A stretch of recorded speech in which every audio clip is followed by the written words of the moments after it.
Hey, I'm Lisa Godat. I am Operations Manager for Redemption House Ministries and Craig's Cafe and the Regeneration House. I'm here at Craig's Cafe, which is a community cafe for people in need and just the community. It's also the last day for Craig's Cafe. We are going to close for about a month's time to kind of regroup and put together some new volunteers for the cafe, which is a big need. It's hard to find volunteers that are willing to come in to prep and cook meals and serve the community. For Craig's Cafe, the statistics on that, on approximately how many people we feed, the first part of the month we'll usually feed anywhere from 15 to 25 people. And then towards the end of the month, we'll feed anywhere from about, I'm saying 25 to 45 people on a monthly basis. And that's per day and 5 days a week. Okay, so today is the last day for Craig's Cafe. We're gonna close the cafe for about 30 days and try and regroup and put together some more volunteers to work to keep Craig's Cafe open 5 days a week so we can serve the community. It's been a real good thing serving the community and meeting the needs of people that need that hot meal. Sometimes you don't know if that's the only meal they're gonna get. And you know, it's kind of sad. Stefan here, he's been a volunteer with me for about 2 years. He comes in 3 days a week, 2 days a week, and helps us serve lunch and clean up. So he's been a big part of Craig's Cafe for a pretty long time. I like the people. I have a hard time opening up around people. So coming here and being surrounded by people all the time has really helped me open up more.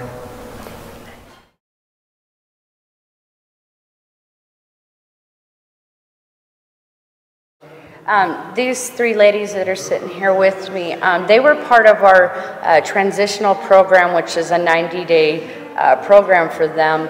I felt that with us losing some of our funding and stuff, having to go to emergency, it's going to lose the benefits that we had before when we were doing the 90-day stay.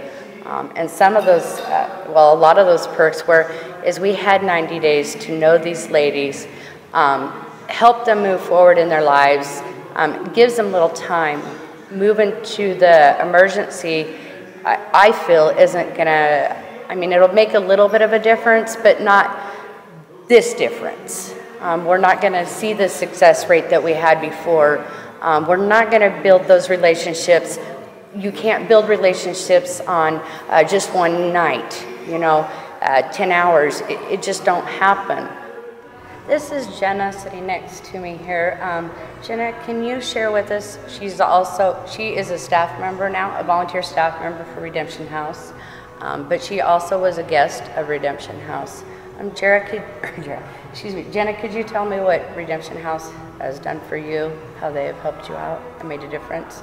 Well, as of today, I have my own house, and I'm independent, and it meant the world to me to have that chance. Excuse me, for me and my daughter, I got a warm bed and good people around me, and as of now, I have my own home, and I've been able to move on. And Jera, can you tell us a little bit about you and what brought you to Redemption House and how you've decided to move forward and become a volunteer with us also? Okay. Yeah, my life was over. My husband was drinking a lot. He made a bad choice. He ended up leaving me and going to prison. I was all by myself. Coming here has given me a life. I had no life. I had no hope. I didn't even want to keep breathing. And these guys introduced me to God. They They gave me hope. They led me to what gives me life right now. I'm a full-time college student.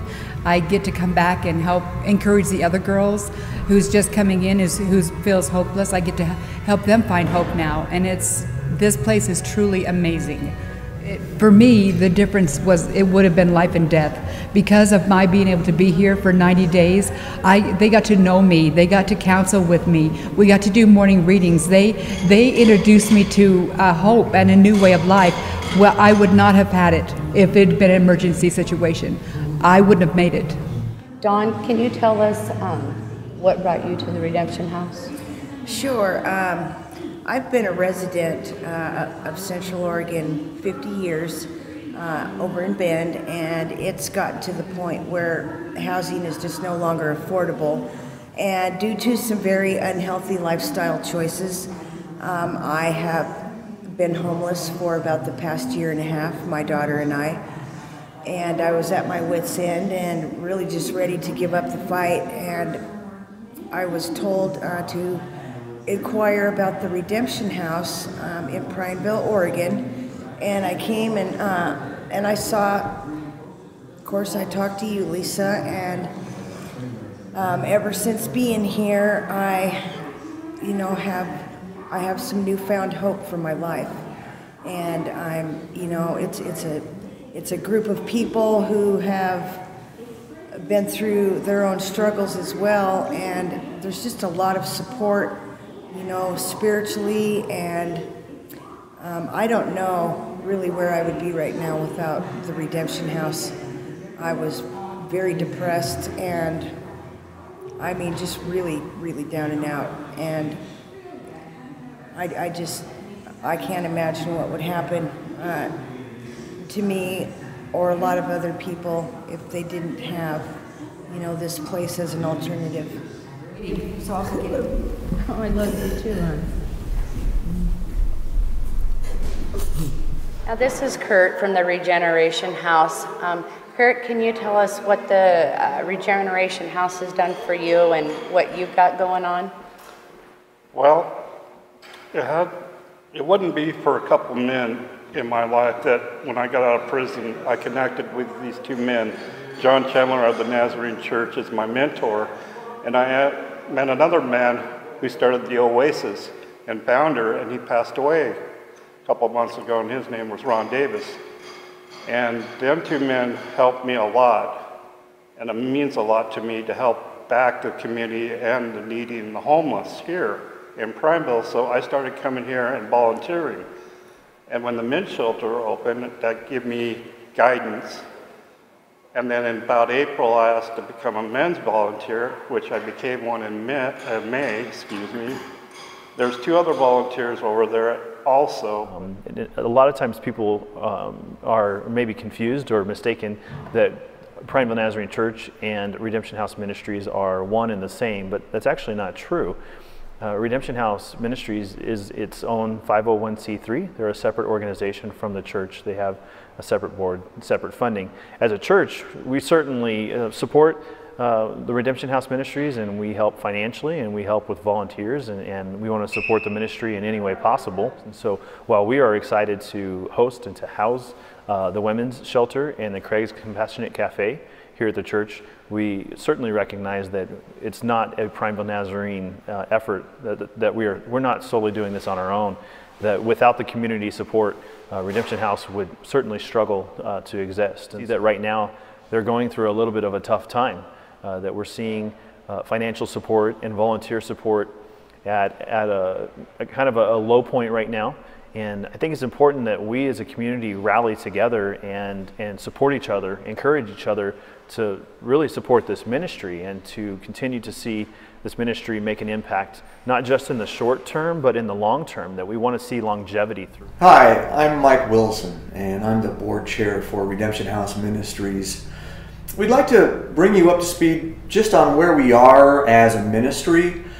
The ministry itself has been around for almost 4 years. We got started in January of 2013. The shelter, the women's shelter, opened in the fall of 2014. And then more recently, we opened the men's shelter, Regeneration House. Like a lot of agencies, we have our ups and downs, and lately we've been having some big struggles, primarily with finances and needing volunteers. What this has forced us to do is make some very difficult decisions. For a while, we had operated as a transitional shelter where women could check in for up to 90 days and then get some really needed support services, counseling, mentoring, skills training, that type of thing. However, given some of the challenges we've been facing lately, the financial challenges in particular, we've had to restructure. And so we've had to restructure as an emergency shelter, meaning that women and their children can only check in the evening as long as there's bed space available, and then they have to check out the following morning. It really makes it difficult to maintain any sense of stability and to get the counseling services that many of these women need. We are Crook County's only agency of last resort for our homeless neighbors, and many of these neighbors are women with children.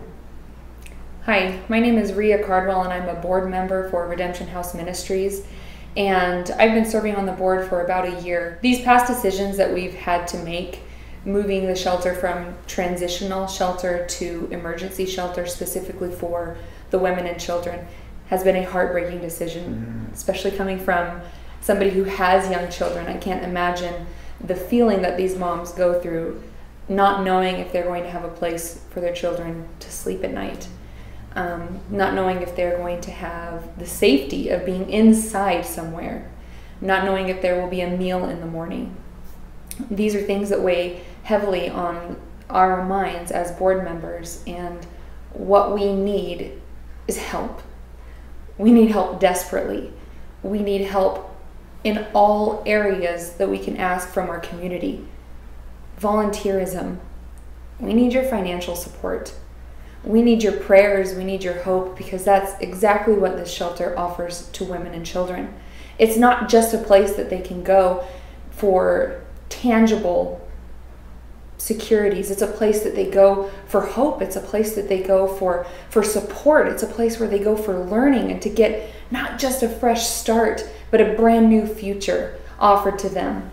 And it's not something that's going to benefit them for the 90 days or just for the night. It's something that will benefit them for a lifetime. Not only that, but it benefits our community too. So what we're asking is for your help. And what we're asking is, can you find it in your heart to help us? Can you find it in your heart to give us that helping hand that we need? Do you have time in your week to come down and serve a meal at the cafe? Do you have a little bit of extra money at the end of the month to maybe donate some to the shelter? What can you do to help these women? We'd be so grateful for anything that you can provide. Here's how you can help.